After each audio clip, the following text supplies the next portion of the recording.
For ETV News, I'm Zach Burnett here in East Haddam, Connecticut, at the site of two Wrasslin Cats Coffee House and Cafe.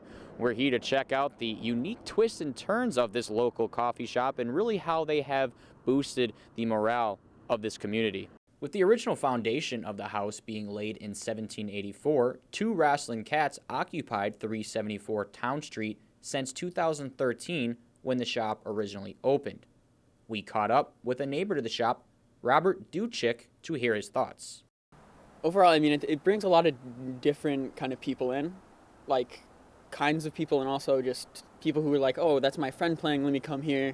Next thing you know, you have your next loyal customer too. While the name of the shop gives off the reputation of a restaurant, this small town coffee shop is much more, hosting a number of public events and musical appearances on the weekends. Now the second song.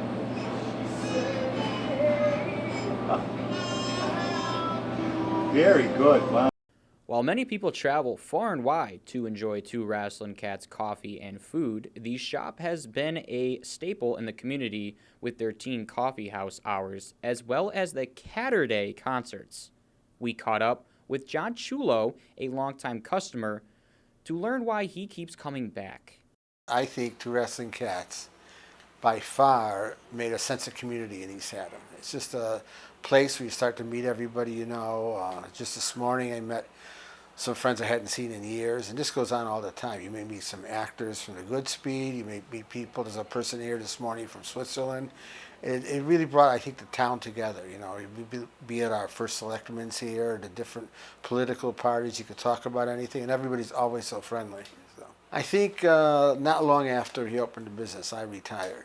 And I think what I do every morning is I would go and just walk the dog in the morning, and I'd go home, make my own coffee. But now I'm out more. I got to meet more people. I think I'm much more social than I'd ever be.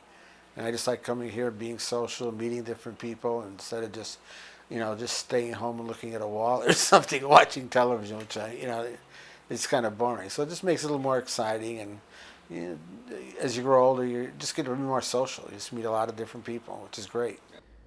With the summer vastly approaching, the cafe customers will get to experience an outdoor patio seating as well as this beautiful backyard setting where the live music will soon transition. Weekends at the coffee shop are the host of Catterday concert series, a way for musicians to showcase their talents in front of a live audience. We caught up with performer Quinn Miller to hear her thoughts on the shop. What I like most about performing here is probably the environment. Everyone is very nice here, and I feel very comfortable about playing. And yeah, The atmosphere. yeah, I love coming back. I come every 2 or 3 months, and every time I come, I love it. Music isn't the only thing that brings customers in. Courtesy of the East Haddam Art League, this establishment features a number of works of art, both for sale and for show.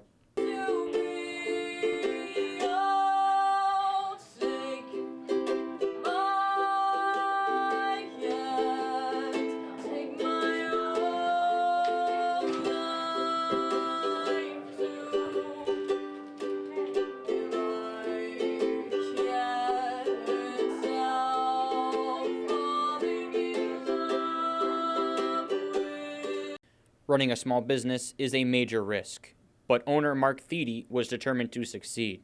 We sat down with the man in charge to learn more about his story. What I did before I opened this coffee shop was I was a professional scientist. I worked in research and development in the pharma and biotech industries. I received a PhD in molecular biology back in 1986, and then while I was involved in everything from cloning and sequencing of individual genes, I also got involved in stem cells, pharmacology, drug discovery, animal models, and did a large number of fairly complicated collaborations. I liked the creative aspect of it. I liked working with people, and what I found was within the scientific laboratory, it's a fairly sort of nerd center, and I thought that by the time I was 45, I got out when I was 30, I was going to actually do something different. I thought of doing something that would go back to where I was in graduate school, doing something creative, and so I decided that I would get into specialty coffee and do something that was sort of mine. And so I went out to Portland, Oregon to learn more about the coffee business and some of the hands-on. And I decided when I came back from Portland that was what I was going to do. I think that it's really important that one, if they establish a business inside a community, to go in, that the person and the business owner becomes part of the community. That they look for opportunities wherever they can. For instance, the other day I sold coffee to the election officials. They were down at the school, and now actually every election they ask if I could bring coffee down there at 6 o'clock in the morning. So that's one of the things that I do.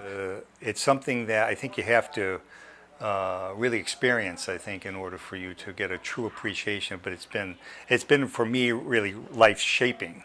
So what I found is that actually, I can live on a lot less money per se, but the wealth I have is really in the associations that I've developed and what I have been able to give back to this small community, which has really greatly embraced me, which has been great, Finishing up here at Wrasslin Cats Cafe, I've ordered myself the Calico Chicken, which features Granny Smith apples, craisins, and pecans. And that's your wrap. And that's a wrap.